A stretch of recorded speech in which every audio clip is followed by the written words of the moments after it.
इसको लेकर के भूचाल आ गया हर जगह। Today we agreed to move forward with the signature of a new EU-India security and defense partnership. European Union और इंडिया जो है वो defence and security partnership sign करने जा रहे हैं।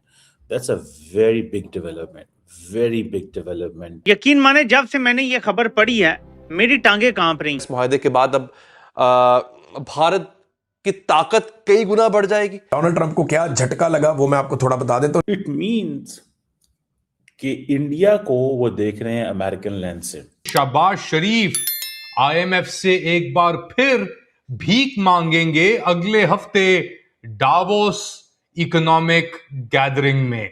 अब होता क्या है, जब ईयू इतना सारा कुछ कर रही होती है तो हर रोज फिर एक ईयू फॉरेन मिनिस्टर इंडिया बैठा होता है कि इस पूरे क्षेत्र को टेक केयर कर सकता है।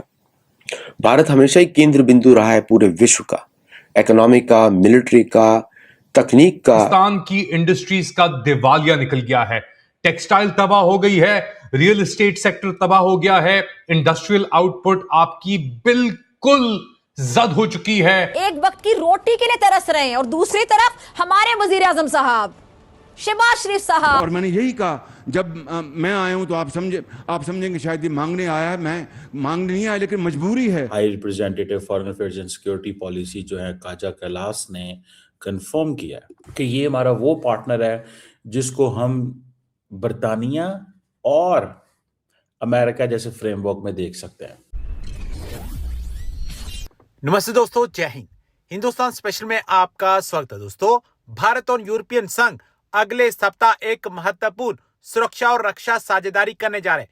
यूरोपियन संघ की विदेश नीति प्रमुख काजा क्लास ने यूरोपियन यूनियन संसद में यह जानकारी दी है। यूरोपियन संसद में बोलते हुए क्लास ने कहा कि यह साझेदारी एक बड़े रणनीतिक एजेंडे का हिस्सा होगी, जिस पर नई दिल्ली में होने वाले EU भारत शिखर सम्मेलन में हस्ताक्षर किए जाएंगे। उन्होंने कहा कि यूरोप भारत के साथ एक मजबूत नए एजेंडे पर काम करने के लिए तैयार है। यूरोपियन संसद में काजा क्लास ने कहा, आज यूरोपियन यूनियन ने एक नई सुरक्षा और रक्षा पार्टनरशिप पर हस्ताक्षर करने के साथ आगे बढ़ने पर सहमति जताई है।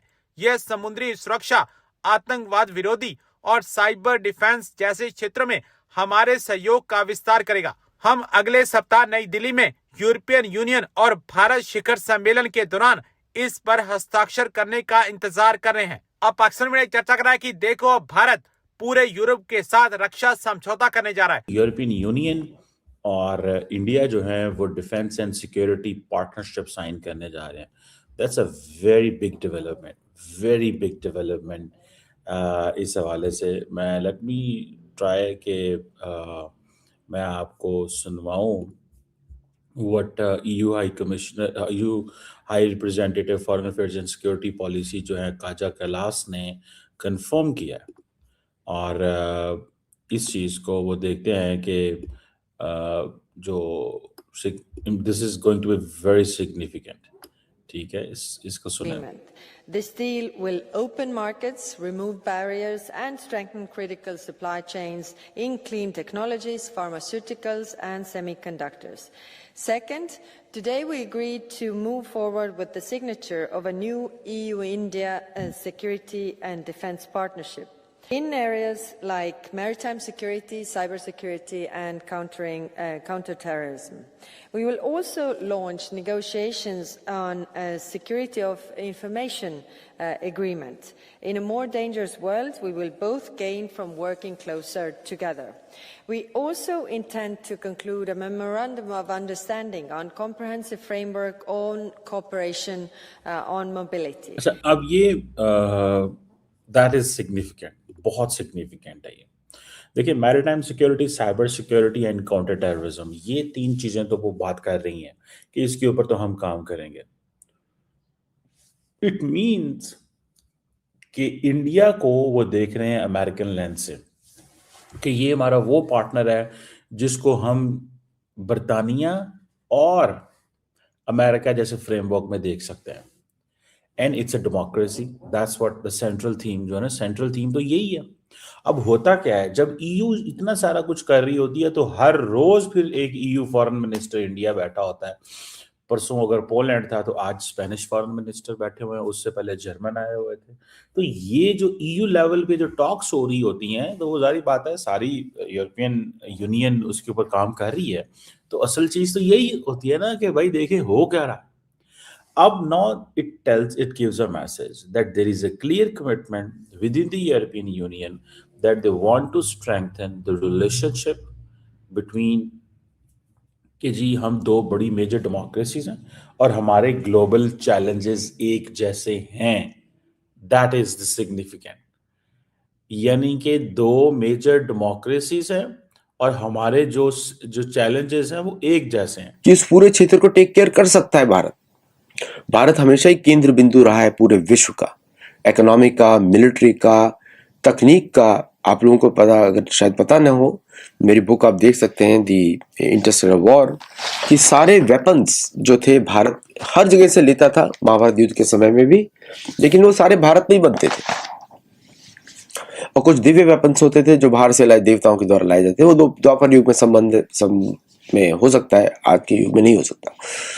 तो ये जो आप देख रहे हैं डेवोस में, किस तरह रशिया ने जो है एक तरीके से रशिया को खुली छूट दे दी गई है ईस्टर्न यूरोप में, और अमेरिका की लड़ाई उसके ही जिन्होंने अमेरिका बनाया उनके विरोधी शुरू हो गई है, और ये उसको तोड़ देगा पूरा यूरोप को, और टूटना भी चाहिए। यूरोप ने जितनी गंदगी मचाई है पूरी दुनिया में किसी ने नहीं मचाई है। अब जो यूरोपियन यूनियन के लीडर्स है, कालास, जो पहले भारत को गाली दे रहे थे, अब वो भारत से सिविलियन और डिफेंस टाइप भी करना चाहते हैं। यूरोप चाहता है कि भारत आके उनको बचाए रशिया से, समझे आप?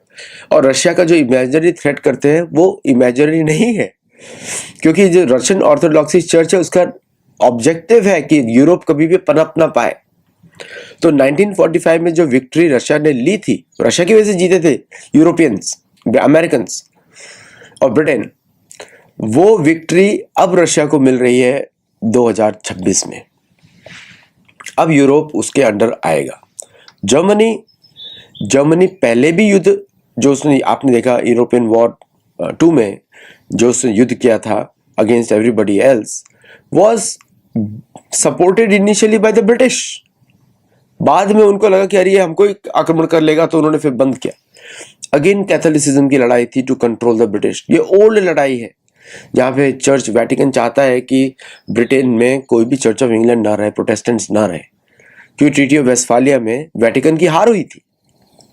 और जो साउथ अमेरिका की जो कॉलोनीज है वो तो बेचारी, उनको बेचारे इसलिए बोलता हूँ कि ना उनकी भाषा है ना उनका रिलीजन है, कुछ भी नहीं, सब खत्म कर दिया इन लोगों ने। अब वो रिवाइव कैसे होगा? अब यहाँ पे भारत की बहुत आवश्यकता है। साउथ अमेरिका में, ग्लोबल साउथ में सारे इंडिजिनस नेटिव लोगों को भारतीय गवर्नमेंट उनको कल्चरली रिकॉग्नाइज करे, रिलीजियसली रिकॉग्नाइज करे, सैनिक के द्वारा नहीं, रिलीजन और कल्चरल और भाषा पे रिकॉग्नाइज करे।